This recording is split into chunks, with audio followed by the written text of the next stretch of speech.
কোরআন ও সুন্নাহর ভিত্তিতে যদি আইন প্রণয়ন, আমাদের তো মূল এক বাক্সের মূল থিমটা ছিল ইসলামের পক্ষে একটা বাক্স। যখনই তারা বলেছেন যে আমরা কোরআন ও সুন্নাহর ভিত্তিতে শরিয়ার ভিত্তিতে আইন প্রণয়ন করব না, আমাদের একজন ভদ্র মহিলা, খ্রিস্টান ভদ্র মহিলার প্রশ্নের জবাবে তিনি বলেছেন, তখন তো আমাদের এক বাক্স আর থাকে না। কারণ আমাদের এক বাক্স নীতিটা ছিল ইসলামের পক্ষে একটা বাক্স।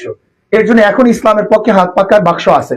দ্বিতীয় আপনার প্রশ্ন হলো এই যে আওয়ামী লীগের ভোটাররা কাদেরকে ভোট দেবে, এই প্রশ্নের জবাব কিন্তু 5ই আগস্ট থেকে আমি দিয়ে আসছি।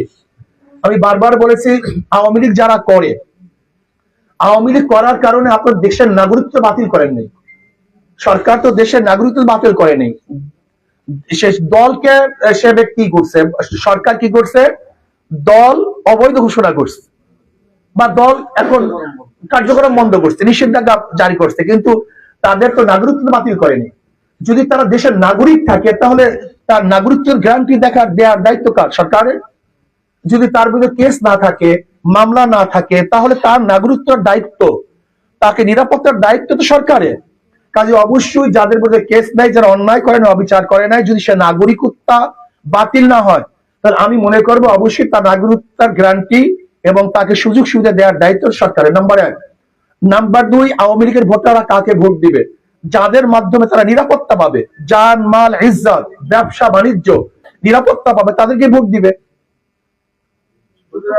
আমি একটা প্রশ্ন করতে চাচ্ছিলাম, আপনি তো বাংলাদেশের অন্যতম একজন ইসলামিক স্কলার, আর আপনি ইসলাম বাংলাদেশের সিনিয়র নায়েবে আমির। আপনি যদি বরিশাল 5 এবং 6 আসন থেকে নির্বাচিত হন, এমপি নির্বাচিত হন, সেক্ষেত্রে আপনি আসলে এই জনগণকে কতটা সময় দিতে পারবেন, যেহেতু আপনি সফরে থাকেন বেশিটা সময়? তখন তো আমার মূল কাজ হবে এইটাই। এখন যেরকম আমার মূল কাজ সফর, তখন তো মূল কাজ আমার এইটাই হবে। আপনি যদি নির্বাচিত হন, তাহলে দেশের নারী এবং পিছিয়ে পড়া জনগোষ্ঠীর কি করবেন?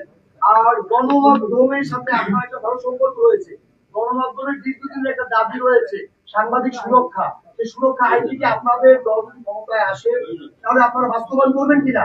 আর বরিশালে তো ইতিপূর্বে সদর 5-এ এবং বিএনপি প্রার্থী জয়লাভ করেছে, এই আসন আপনারা জয়লাভের ক্ষেত্রে কতটা প্রত্যাশা করেন? দেখেন, একটা হলো সুরক্ষা। আমরা শুধু সাংবাদিকদের নয়, বাংলাদেশের প্রত্যেকটা নাগরিককে সুরক্ষার ব্যবস্থা করব ইনশাআল্লাহ। প্রত্যেকটা নাগরিকের সুরক্ষা কিভাবে দিতে হয় সেই ব্যবস্থা আমরা করব। আমি কালকেও কর্মী সম্মেলনে বলেছি, তোমরা খাদেম হও, রাজনৈতিক কাজটাকে খেদমত মনে করো, এটা ভোগের বা ব্যবসার জায়গা মনে করবে না।